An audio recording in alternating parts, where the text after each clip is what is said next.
로마서 8장에 6장입니다. 6장 1절, 12절에서부터 23절 말씀을 제가 읽겠습니다.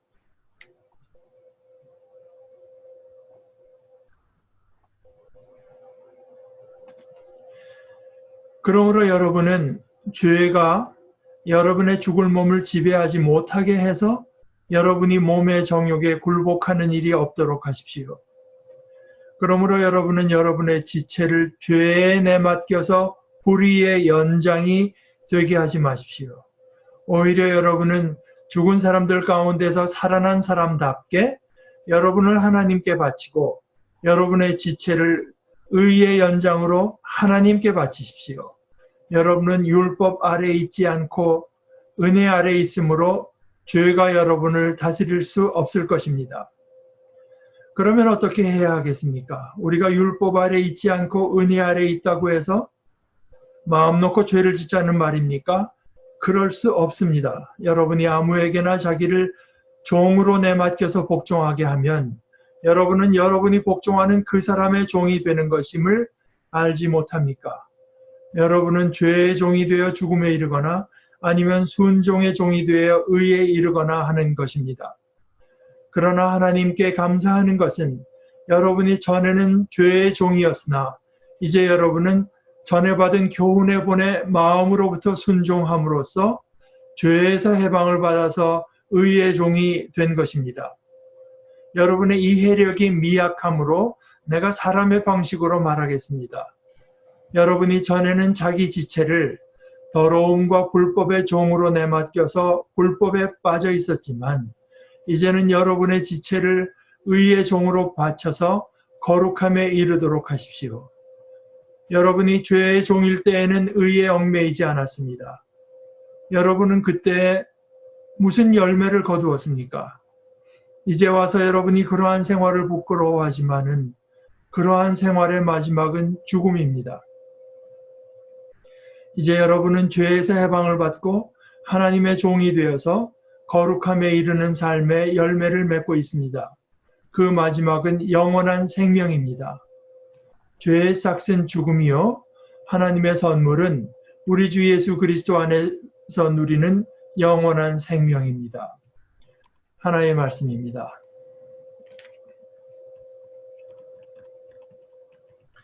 먼저 한 13장 한 절을 여러분과 제가 좀 조금 자세히 봤으면 좋겠습니다. 왜냐하면 거기 이제 일종의 그 비대칭이 있습니다. 마치 그 23절에도 제가 읽은 마지막 절에도 비대칭이 있는 것처럼요. 왜냐하면 죄의 삭은 죽음이요. 그 다음에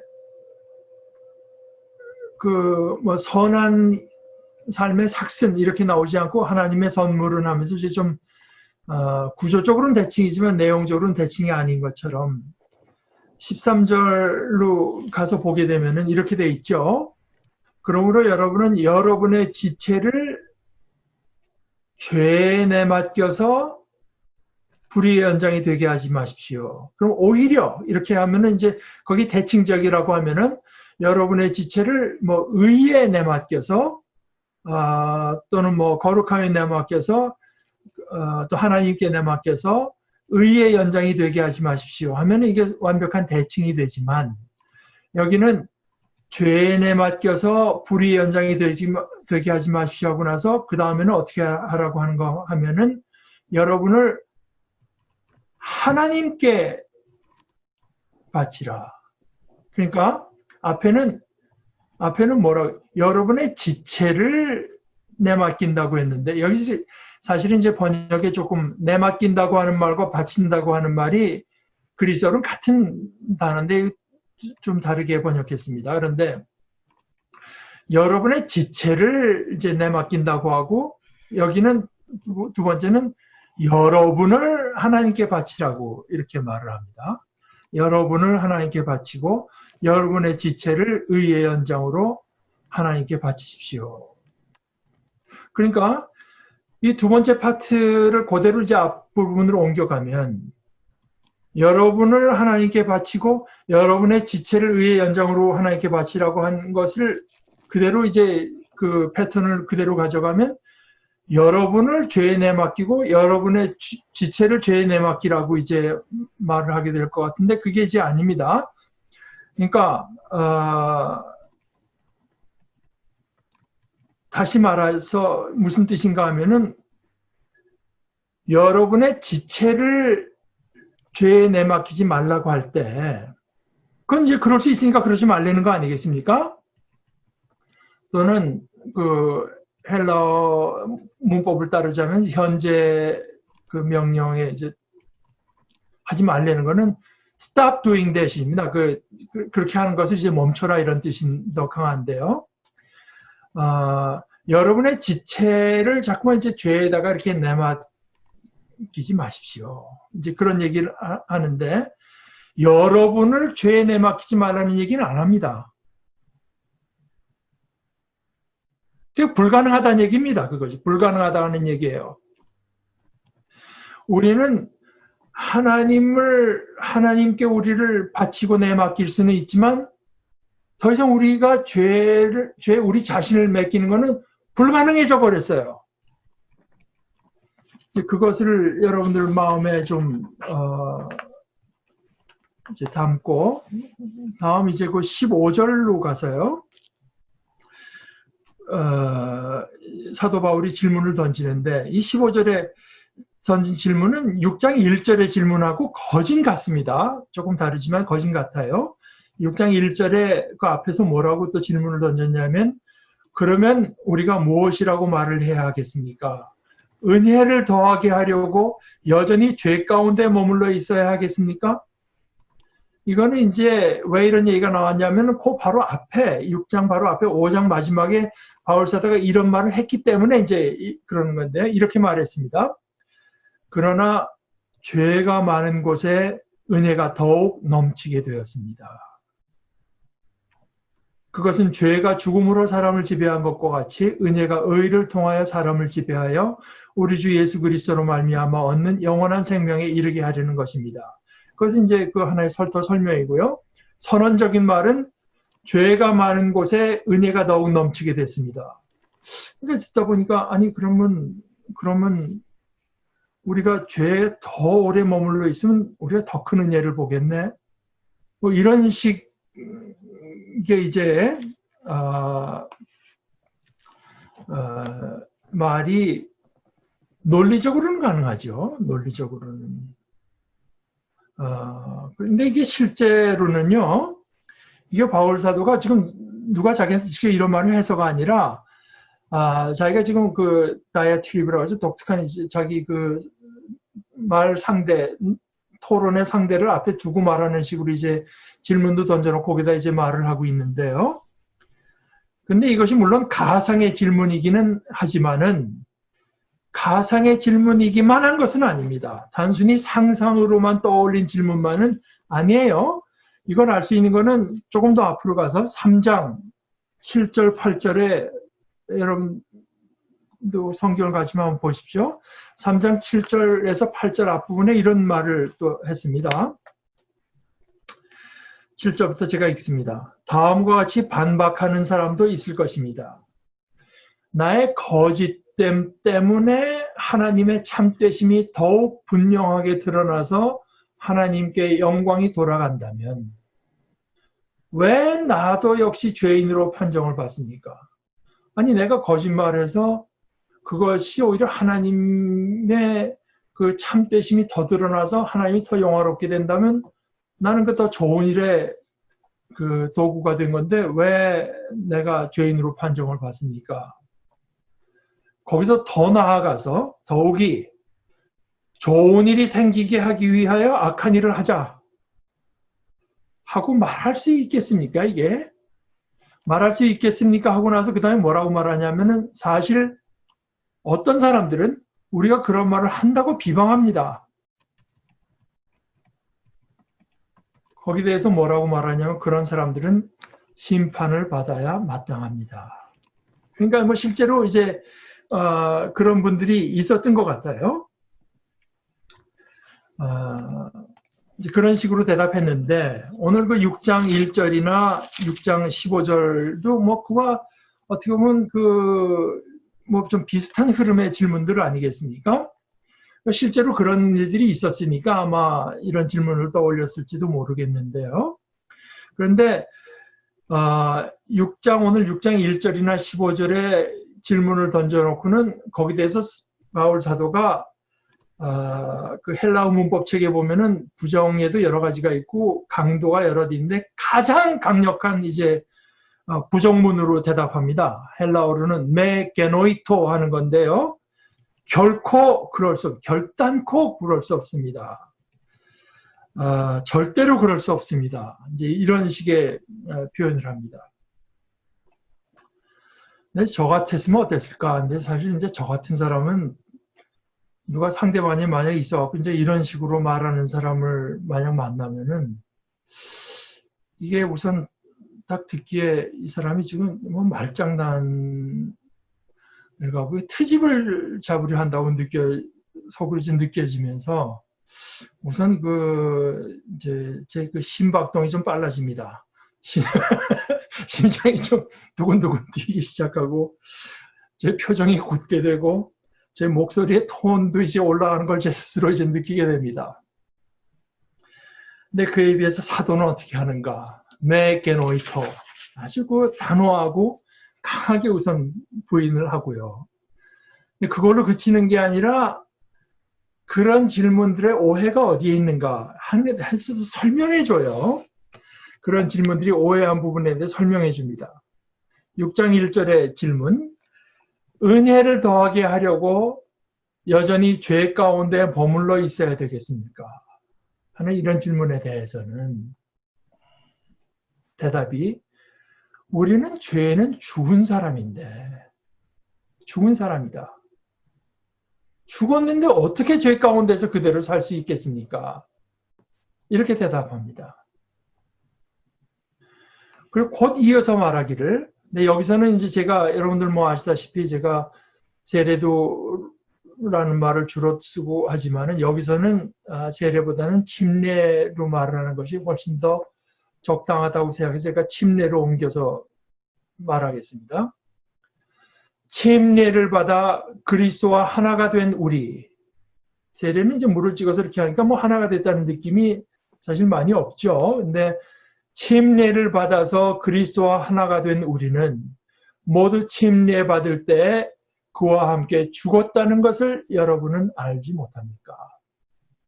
바로 지금 물에 잠겼다가 나온다고 하는 것이 잠길 때 그리스도와 함께 죽는다고 하는 것을 이제 상징하는 건데요. 그러니까 이게 침례와 연결시킵니다. 비록 바울 사도 스스로 떠올린 가상의 질문이기는 하지만 이것이 여태까지 사도가 이제 본 바 그 많은 크리스찬들이, 많은 신앙인들이 신앙인이라고는 하지만 뭔가 분명히 깨닫고 있지 못하는 어떤 내용, 흔히 보는 그 내용과 연결되어서 떠오른 질문인 것을 우리가 짐작할 수 있습니다. 바울 사도는 지금 자기가 한 번도 만나본 적이 없는 로마에 있는 교인들에게도 편지 쓰면서도 아마 거기도 워낙 이제 자주 봤기 때문에 거기도 마찬가지가 아닐까 이렇게 여기면서 쓴 것 같아요. 그래서 이 사도는요, 그 로마에 있는 교인들, 여러분들이 받은 그 침례가 그게 뭐를 나타낸 것인지 다시 한번 일깨웁니다. 그러므로 여러분은 침례를 통하여 그의 죽으심과 연합함으로써 그와 함께 묻혔던 것입니다. 우리가 물에 들어간다고 하는 것은 그리스도와 함께 매장되는 것을 상징한 것입니다. 만약에 이걸 분명히 깨달았다면 그러면 은혜를 더하게 하려고 여전히 죄 가운데 머물러 있어야 하겠습니까? 라는 질문이 나올 수가 없습니다. 이런 내용입니다. 신학적인 질문 가운데 이 세례 또는 침례를 반복할 수 있나? 한 번 받았는데 또 받고, 뭐 미국의 그 남침례교인들은 어디 좀 감격스러운 데가 뭐 여러 번 받고 하는데, 이런 신학적인 질문이 있습니다. 대개 이제 그 더 우세한 대답은 그럴 수 없다고 하는 건데요. 지금 이거 그리스도와 함께 죽음에 연합해서 묻혔다고 하는 것이 침례의 의미라고 하는 걸 생각하면 이건 반복할 수 없는 그 성례인 건 틀림없습니다. 다만 제 생각으로는 침례에는 반드시 자신의 믿음이 따라야 되는데, 자신이 전에 받은 게 그게 그냥 별 믿음 없이 그냥 할머니가 가라 그래서 뭐 믿음 없이 뭐 세례를 받았건 침례를 받았다면 자신의 믿음의 고백과 더불어서 다시 받는 것은 가능하다고 저는 생각합니다. 내가 육체는 아닐지라도 그보다 더 중요한 내 본질적인 자아가 죽었는데, 그래서 우리는 죄는 죽은 사람인데, 죽었는데 어떻게 죄 가운데 그대로 살 수 있겠습니까? 우리는 죄, 그리고 또 율법에 대해서 죽은 사람입니다. 우리는 해방되기를 죽어서 풀려난 사람들입니다. 죽어서요. 풀려난 사람들. 그런가 하면 오늘 15절의 질문, 우리가 율법 아래 있지 않고 은혜 아래 있다고 해서 마음 놓고 죄를 짓자는 말입니까? 이런 질문에 대해서는 이번에는 종살이의 비유로 설명합니다. 종살이의 비유. 죄의 종이냐 순종의 종이냐. 이 순종의 종은 다른 말로 뭐 의의 종이라고도 하고 또는 하나님의 종이라고도 합니다. 사실 이게 역설이죠. 뭐 종살이라는 표현을 쓰고 종인 노예, 뭐 고대사의 노예가 어떻겠습니까? 우리가 실제로 실감을 하지 못하지만 어느 정도 짐작은 할 수 있잖아요. 그런데 이런 종표현, 특별히 그 의의 종이라고 하는 표현은 이거는 근본적으로는 역설입니다. 사실 그것은 자유의 길이니까요. 자유의 길. 그래서 이제 바로 그것 때문에 19절 앞부분에 여러분의 이해력이 미약함으로 내가 사람의 방식으로 말하겠습니다. 이제 이렇게 말했습니다. 이제 가톨릭 성경의 대로 말하자면 나는 여러분의 지닌 육의 나약성 때문에 사람들의 방식으로 말합니다. 조금 원문을 직역에 가깝습니다. 우리가 율법 아래 있지 않고 은혜 아래 있다고 해서 마음 놓고 죄를 짓자는 말입니까? 우리는 몸으로 살죠. 몸으로 삽니다. 19절의 표현대로 하자면 우리 지체를 가지고 삽니다. 손발, 우리 내장, 우리 지체를 가지고 살아요. 그런데 우리 자신은 궁극적인 의미에서는 자유자가 아닙니다. 인간이라고는 자유자가 될 수 없습니다. 자칫 잘못하면은 말장난이 될 어떤 큰 두려움을 아는 채로 말하자면 하나님도, 그냥 이렇게 논리로만 말하자면 하나님도 자유자는 아니십니다. 하나님은 거짓말 하실 자유가 없으시죠.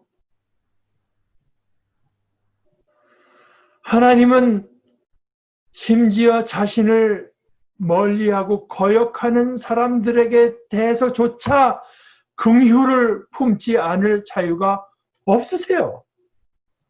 그게 안 되는 분이 하나님입니다.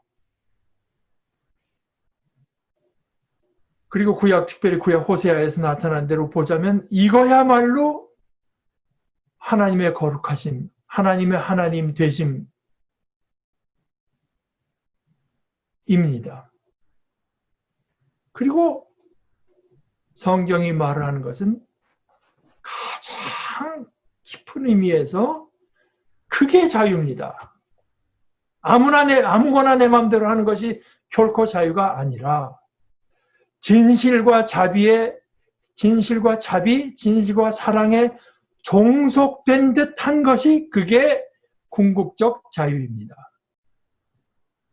이런 것은 논증으로 따져서 해결될 일이 아닙니다. 이거는 오히려 결과를 가지고 분별할 일입니다. 오늘 말씀 가운데 20절, 21절을 제가 읽습니다. 여러분이 죄의 종일 때에는 의에 얽매이지 않았습니다. 여러분은 그때 무슨 열매를 거두었습니까? 이제 와서 여러분이 그러한 생활을 부끄러워하지만은 그러한 생활의 마지막은 죽음입니다. 그러한 생활이 난잡했기 때문에 부끄럽다, 이런 것보다도 더 근본적으로 그러한 생애는 허망하다, 아무런 열매가 없다. 이 이야기 아니겠습니까? 그것을 가지고 분별하자는 거 아니겠어요? 이렇게 의에까지 얽매이지 않는 것, 이거는 자유가 아니라 더러움과 불법의 종이 오히려 된 것입니다. 하나님을 사랑하고 하나님의 사람이 되어서 그 하나님께 소망을 두고 하나님을 섬기는 것, 이런 걸 일체 도외시하고 살아온 삶에 무슨 열매가 있었습니까? 여러분 그렇게 살아왔죠? 거기에 무슨 열매가 있었습니까? 이것이 사도의 질문입니다.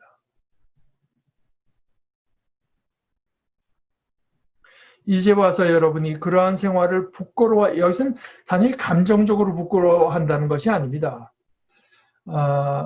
그러한 생활을 부끄러워하지만은 그러한 생활의 마지막은 죽음입니다.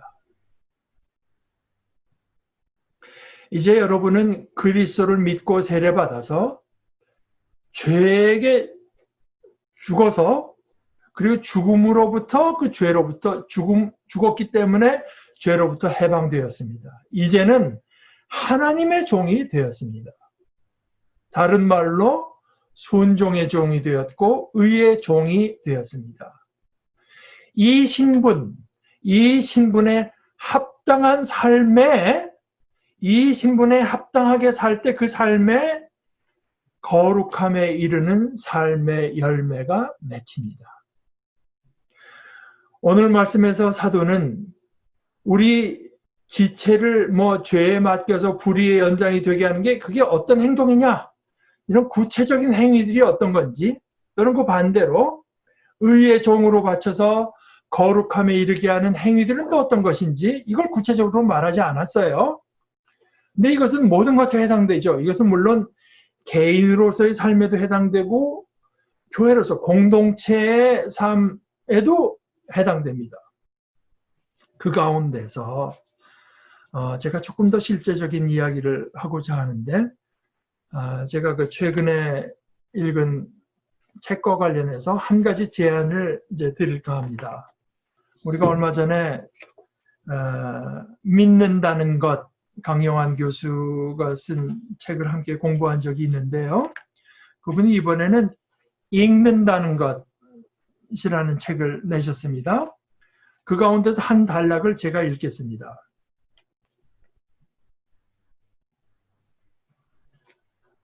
우리가 그토록 많은 시간을 보내는 유튜브나 텔레비전 예능 프로, 소셜미디어가 그게 우리 삶의 바른 이정표가 되어줄 수 있을까요? 그렇지 않습니다. 삶이 복잡하고 힘겨울수록 우리에게는 삶에 대한 바른 안내판과 지도가 필요합니다.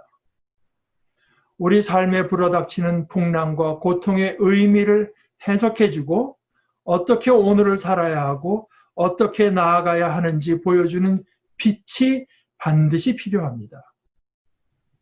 성경이 고전 중의 고전이고 생명의 말씀인 이유가 바로 그 때문입니다. 그래서 성경 읽기와 삶의 거리를 좁히는 과정이 아무리 힘들더라도 꾸준히 쉬지 않고 해야 하는 것입니다. 이게 신기하게도 처음에는 현실과 그토록 멀게만 느껴지는 성경 읽기가, 말하자면 뭐 텔레비 뉴스를 보고 유튜브를 보면 이게 현실인 것 같고 성경은 먼 얘기인 것 같았는데, 그렇던 성경 읽기가 우리 몸의 습관이 되고 삶의 일부가 되면 조금씩 그 맛이 느껴지고 새로운 세계가 펼쳐집니다. 이걸 맛보지 못한 삶은 참 가난한 삶입니다. 일상의 기쁨과 고통의 문제, 일의 가치와 여가의 의미, 개인과 공동체, 힘든 관계의 문제뿐 아니라 복잡한 역사와 사회의 소용돌이까지 영혼의 관점에서 해석할 수 있는 눈이 열리는 것입니다. 여기서는 결코 하루아침에 되지 않지만 그 비밀은 알고 나면 결코 놓칠 수 없는 것입니다. 성경은 지혜의 보고이고 어두운 현실을 밝히는 등불이라는 믿음을 가지고 성경 읽기를 통해 내 삶을 비추는 힘든 훈련, 이 사람이 따옴표를 붙여 힘든 훈련을 평생 몸의 습관으로 지속해야 할 이유가 여기 있습니다.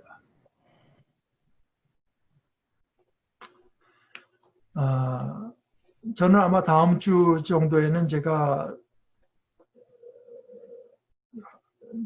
좀 어찌됐건 가능하면 창세기부터 여러분들 통독하는 걸 도와줄 거를 만들어서 좀 제가 하고 싶은데, 그래서 그런 식으로 해서 우리가 몇 년 전에 했던 것처럼 창세기에서부터 요한계시록까지 다시 쭉 읽어나가는 것을, 함께 읽어나가는 것을 시작하려고 합니다. 근데 그때까지 기다리지 마시고 우선은 하루에 한 3편 정도씩 시편을 읽으시기 바랍니다.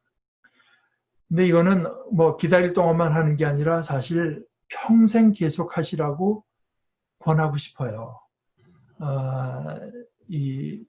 몇 년, 재작년인가 작년인가 돌아가신 그 유진 피터슨 목사님이 리전트라고 하는 신학교에서 가르칠 때 그 과제 중에 하나가, 뭐 캐나다에는 그 밴쿠버에는 이제 공원도 많고 하니까 거기 가서 매일 5편씩 영어 성경도 좋고 뭐 큰 소리로 낭독해라. 이게 이제 과제였다고 하는데요. 소리를 내서 읽으면 더 좋습니다. 이건 평생 계속 하시라고 권하고 싶습니다. 이제 제가 탐 라이트를 통해서 얻은 정보로는 거기 그 교파, 그 성공의 목사들은 이걸 평생 하루에 5편씩 읽도록 되어 있다고 해요. 그러면은 150편이니까 한 달이면 시편을 읽게 돼 있죠. 그러니까 1년에 한 12번씩 시편을 계속 돌아가면서 이제 읽는 것입니다. 이 읽는다는 것이라는 책에 유진 피터슨이 루터를 인용한 부분이 있습니다. 이렇게 루터가 말했다고 해요. 빛나는 색으로 채색된 거룩한 기독교회. 우린 일반적으로 이걸 잘 보지 못하죠. 교회를 볼 때. 그런데 빛나는 색으로 채색된 거룩한 기독교회를 정말로 살아있는 형태로 보고 싶다면, 그리고 그것을 축소된 모형으로 보고 싶다면 반드시 시편을 붙잡아야 한다. 거기에서 당신은 기독교가 정말로 무엇인지를 보여주는 맑고 깨끗하고 순수한 거울을 얻을 것이다. 그렇다. 거기에서 당신 자신의 모습을 발견하게 될 것이고, 진정한 그노티세아를 통해서 너 자신을 알라. 진정한 너 자신을 알게 될 것과 하나님 그분과 하나님의 모든 피조물도 보게 될 것이다. 오늘 읽은 마지막 2절에 이렇게 되어 있죠. 이제 여러분은 죄에서 해방을 받고 하나님의 종이 되어서 거룩함에 이르는 삶의 열매를 맺고 있습니다. 그 마지막은 영원한 생명입니다. 죄의 삭은 죽음이요 하나님의 선물은 우리 주 예수 그리스도 안에서 누리는 영원한 생명입니다. 하나님의 선물은 우리 주 예수 그리스도 안에서 누리는 영원한 생명입니다. 우리가 혹 성경 읽기를 이 부담이나 율법이 아닌 어떤 선물로 여기시기를 간절히 권합니다. 우리는 율법 아래 있지 않고 은혜 아래 있습니다. 여러분은 율법 아래 있지 않고 은혜 아래 있으므로 죄가 여러분을 다스릴 수 없을 것입니다. 아멘. 우리 함께 기도하십시다. 하나님, 우리 아버지, 저희를 하나님의 것 삼으시고 저희들에게 영생의 선물을 주시는 것을 감사합니다. 저희들의 믿음을 더하시고 지혜를 더하시고 저희가 믿은 바를 열심을 다해서 배워서 깨우쳐 알아가는 이 열심을 더하셔서 하나님께 주신 이 영생을 더욱더 깊이 맛보고 더욱더 확실하게 깨달아 알아가는 복된 영생의 열매를 저희들에게 더하여 주시옵소서. 예수님의 이름으로 기도합니다. 아멘.